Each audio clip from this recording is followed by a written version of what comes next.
بسم اللہ الرحمن الرحیم باب ما جاء فی قضاء الحائض الصیام دون الصلاة۔ امام ترمذی رحمۃ اللہ علیہ اس باب میں یہ مسئلہ بتا رہے ہیں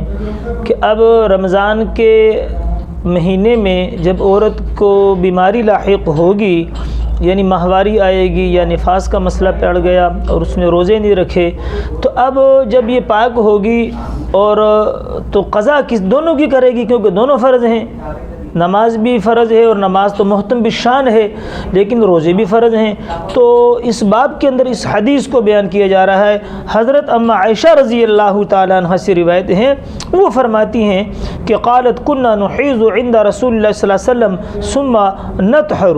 فيأمرنا بقضاء الصيام ولا يأمرنا بقضاء الصلاة، او کما قال علیہ الصلاۃ والسلام، کہ حضور علیہ الصلاۃ والسلام کے زمانے میں جب ہمیں حیض آتا تھا تو حیض گزرنے کے بعد، پاک ہونے کے بعد، حضور علیہ الصلاۃ والسلام ہمیں روزے کا حکم دیتے تھے کہ روزے کی قضا کرنی ہے اور نماز کی قضا نہیں کرنی۔ اور کتاب الصلاۃ میں اس پہ روشنی ڈال چکا تھا کہ نماز کی قضا کا حکم شریعت نے کیوں نہیں دیا۔ دیکھیں دین کتنا پاکیزہ ہے اور اسلام کتنا مہذب مذہب ہے اور کتنا عمدہ ہے اور کتنا فطرت کے مطابق ہے کہ دیکھیں عورت کے ذمہ کئی کام ہوتے ہیں،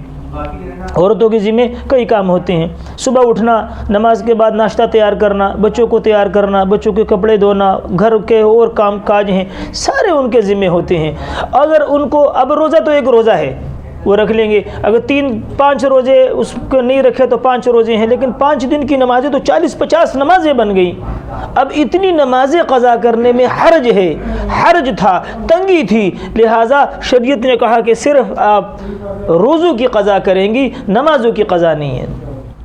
رمضان کے ایام میں جو نفاس کے اندر، حیض کے اندر عورتوں کے روزے رہ جاتے ہیں، نمازیں رہ جاتی ہیں، اور رمضان کے علاوہ بھی جب عورتوں کو، اب یہ اس پہ قیاس کریں گے کہ رمضان کے علاوہ جو عورتوں کو حیض آتا ہے اور اس میں جو نمازیں ان کی چھوٹ جاتی ہیں تو اس نمازوں کی بھی قضا نہیں ہے۔ ہاں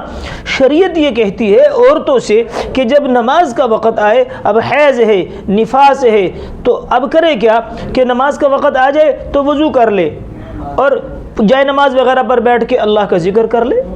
تاکہ اس کی نماز کی عادت نہ خراب ہو۔ 6 دن 7 دن 8 دن جب نماز نہیں پڑھے گی تو پھر اس کی عادت خراب ہو جائے گی، لہٰذا عادت خراب نہ ہونے کی وجہ فرمایا کہ نماز کے اوقات میں یہ کیا کر لے، وضو وغیرہ کر کے جو ہے نا وہ جائے نماز پہ بیٹھ کے اللہ کا ذکر کر لے تاکہ عادت خراب نہ ہو۔